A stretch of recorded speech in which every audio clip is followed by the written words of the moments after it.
Hello नमस्कार दोस्तों। उम्मीद करता हूँ कि आप सभी कुशल मंगल होंगे।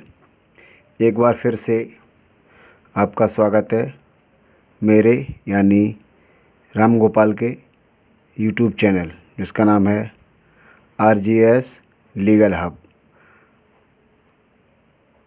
आज आपके सामने कुछ समथिंग 17-18 प्रश्नों की एक छोटी सी वन लाइनर सीरीज़ है जो क्रिमिनोलॉजी अपराध शास्त्र से संबंधित है और ये बहुत ही उपयोगी प्रश्न हैं आपके जो LLB फाइनल ईयर के पर्पज से तैयार किए गए हैं, जिसमें एक सवाल कई सवालों को हल करता है। तो अधिक समय न लेते हुए हम डायरेक्ट वीडियो को स्टार्ट करते हैं। तो लीजिए, आपका पहला सवाल है कि अपराध शास्त्र यानी अपराध शब्द की उत्पत्ति लैटिन शब्द क्रीमोस से हुई है। इसमें कहा गया है, सवाल नंबर 1 है कि अपराध शब्द की उत्पत्ति लैटिन शब्द क्रीमोस से हुई है। सवाल नंबर 2 है, क्रीमोस का शाब्दिक अर्थ दोषारोपण करना है या किसी पर इल्ज़ाम लगाना है।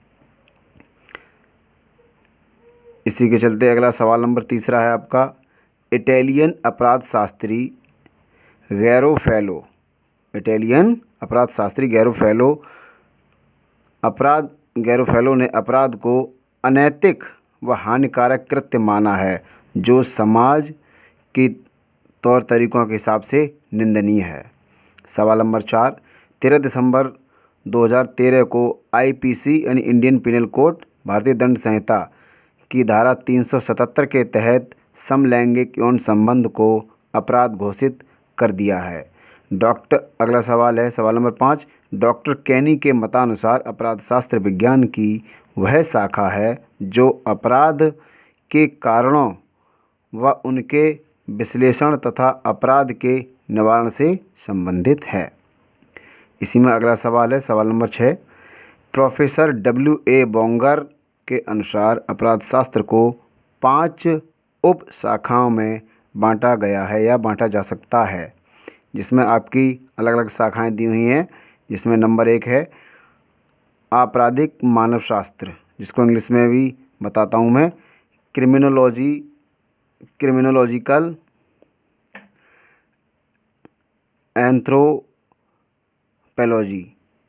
सेकंड है आपराधिक समाजशास्त्र, क्रिमिनल सोशियोलॉजी। तीसरा है आपराधिक मनोविज्ञान, क्रिमिनल साइकोलॉजी। और चौथा है आपराधिक साइकोन्यूट्रोपैथोलॉजी यानी क्रिमिनल साइकोन्यूट्रोपैथोलॉजी। और पांचवा और आखिरी है दंडशास्त्र यानी पेनोलॉजी।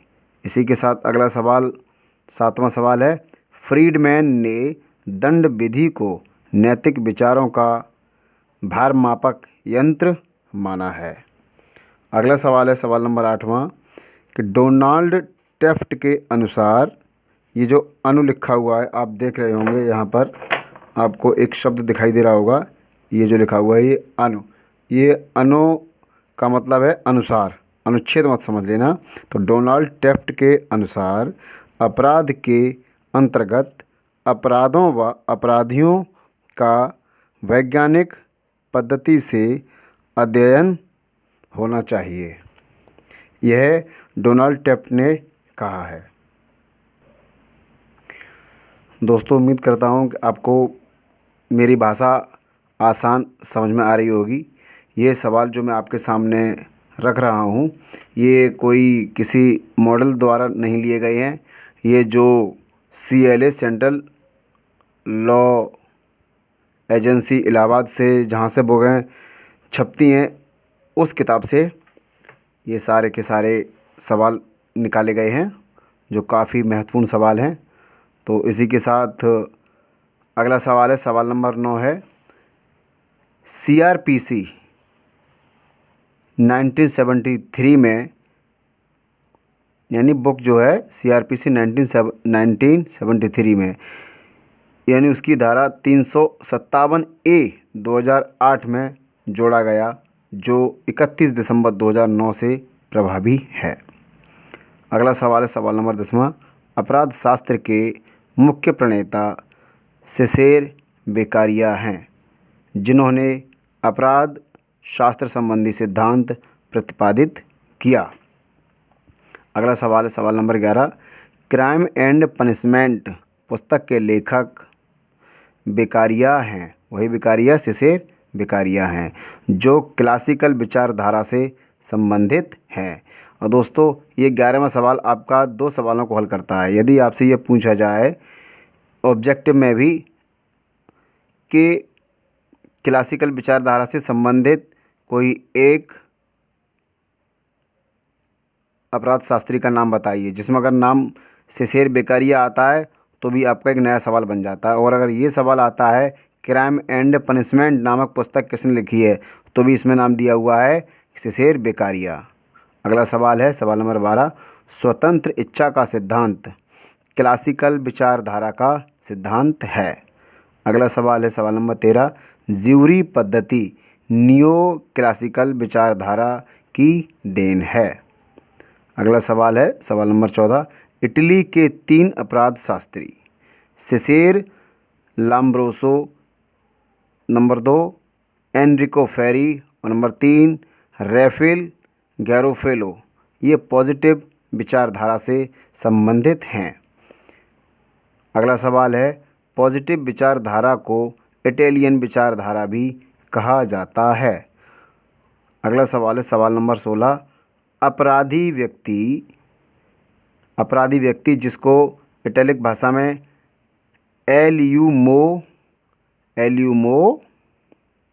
डेलिक्वेंट नामक कृति के लेखक, ये पुस्तक है अपराधी व्यक्ति नामक एक पुस्तक है जिसका रियल नेम है एल्यूमो डेलिक्वेंट, यानी यह पुस्तक इसके लेखक सेसेर लाम्ब्रोसो हैं।